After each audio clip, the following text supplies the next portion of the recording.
और आज मैं कह कर जाता हूं, केपी यादव ने इस क्षेत्र की बहुत अच्छी सेवा की है। केपी यादव की चिंता मुझ पर छोड़ देना, आपको करने की जरूरत नहीं है।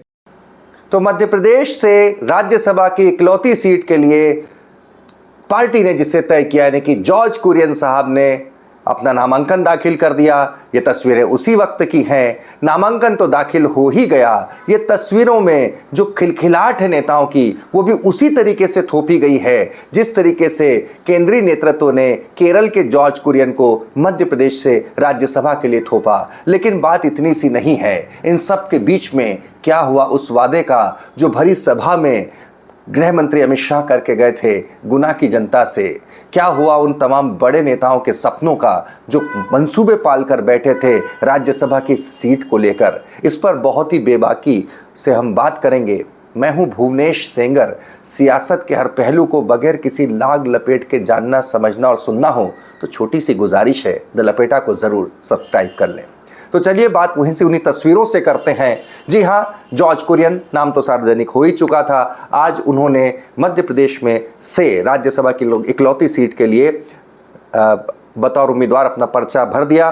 पर्चा भरने के पहले वो मुख्यमंत्री मोहन यादव से मिले। जरा देखिए किस तरीके से फर्जी तौर पर खिलखिलाना पड़ता है, ये इस बात का सबूत है। ये तमाम तस्वीरें, तमाम नेता जुटे, लेकिन इन सब के बीच में मध्य प्रदेश में उन कई चेहरे जो मुरझा गए, कई वादे जो टूट गए, इन पर भी बात करना बहुत जरूरी है। लेकिन उससे पहले जॉर्ज कुरियन साहब है कौन? जी हाँ, केरल के कोट्टायम से हैं। मध्य प्रदेश के कहने के नाम पर तो वो पहले या इकलौते ईसाई सांसद होंगे। वैसे भी मोदी कैबिनेट में इकलौते ईसाई मंत्री हैं, राज्यसभा मेंबर हैं और उनका चुना जाना जरूरी था क्योंकि कहीं लोकसभा से चुनकर आए नहीं हैं और मंत्री हैं। लेकिन मध्य प्रदेश में इकलौती सीट के लिए, जिससे कि जॉर्ज कुरियन अब नामांकन दाखिल कर चुके हैं, चुना जाना तय है। इससे कितने वादे टूटे, कितने मंसूबे हुए, जरा याद कीजिए। हाल ही के लोकसभा चुनाव में गुना संसदीय क्षेत्र में पार्टी के नंबर 2 यानी कि केंद्रीय गृह मंत्री अमित शाह जब जनता को संबोधित कर रहे थे, तब कह रहे थे कि यहाँ से भले मौजूदा जो सांसद थे केपी यादव, उनका टिकट कट गया था, ज्योतिरादित्य सिंधिया को उनके बदले टिकट में दिया गया था। लेकिन इस डैमेज कंट्रोल के लिए अमित शाह कह रहे थे कि यहाँ से दो नेता चुने जाएंगे। इस बार यहाँ से दो बड़े नेता मिलेंगे, केपी यादव का ध्यान रखा जाएगा। प्रचंड बहुमत से जिताना।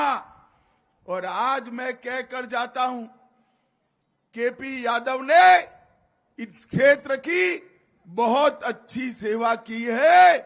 केपी यादव की चिंता मुझ पर छोड़ देना, आपको करने की जरूरत नहीं है। भारतीय जनता पार्टी हमारे भाई केपी यादव के भविष्य की और केपी यादव को आगे बढ़ाने की सभी प्रकार की चिंता करेगी। गुना वालों, आपको दो नेता मिलेंगे, ज्योतिरादित्य भी मिलेंगे और केपी यादव भी मिलेंगे। बता दें, अमित शाह ने शुक्रवार को छत्तीसगढ़, जी हाँ, यही कहा था उन्होंने, केपी यादव का ध्यान रखा जाएगा। तब से ये मानकर चला जा रहा था कि ज्योतिरादित्य सिंधिया जो कि राज्यसभा सांसद हैं, उन्हें पार्टी ने लोकसभा में उतार दिया। जीते तो राज्यसभा से इस्तीफा देंगे और पार्टी संभव है कि केपी यादव को, जिस तरीके से अमित शाह ने दो नेताओं की बात कही थी कि यहाँ से 2 नेता चुने जाएंगे गुना से, तो संभव था कि केपी यादव को पार्टी राज्यसभा में भेज दे, ज्योतिरादित्य सिंधिया जो सीट खाली करेंगे उससे। केपी यादव भी ये मानकर बैठे थे, लेकिन ये हो न सका।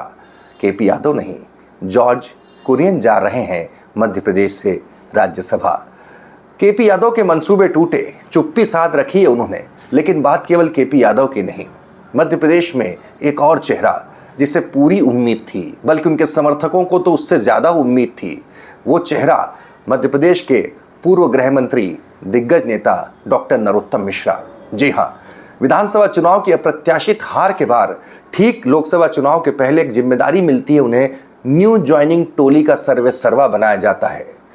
हार के गम से ऐसे तिलमिलाए बैठे थे कि ऐसा झींग खाकर काम करते हैं कि हर कोई आश्चर्यचकित रह जाता है।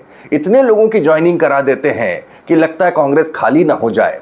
इतने लोगों की ज्वाइनिंग हो जाती है कि दावा तो 1 लाख से ज्यादा कांग्रेसियों के बीजेपी में ज्वाइनिंग कराने की बात तक हो जाती है। नरोत्तम मिश्रा इस तरीके से सक्रिय और पूरी ताकत झोंक देते हैं।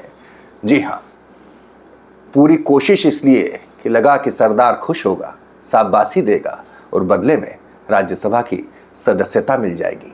लेकिन यह भी हो न सका और नरोत्तम मिश्रा, अब चूंकि नरोत्तम मिश्रा के पास में वो न्यू ज्वाइनिंग टोली वाला ही पद है, हाल फिलहाल के पोर्टफोलियो के हिसाब से देखें और मौजूदा हाल फिलहाल में कोई चुनाव है नहीं, तो इस पद के कोई खास मायने रह नहीं जाते।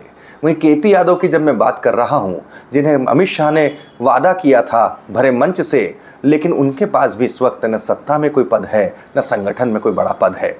इन दोनों के अलावा भी बात की जाए तो दिग्गज नेता जयभान सिंह पवैया को लेकर भी कयास थे कि संभव है कि उन्हें मध्य प्रदेश से राज्यसभा की इकलौती सीट से उन्हें भेजा जा सकता है।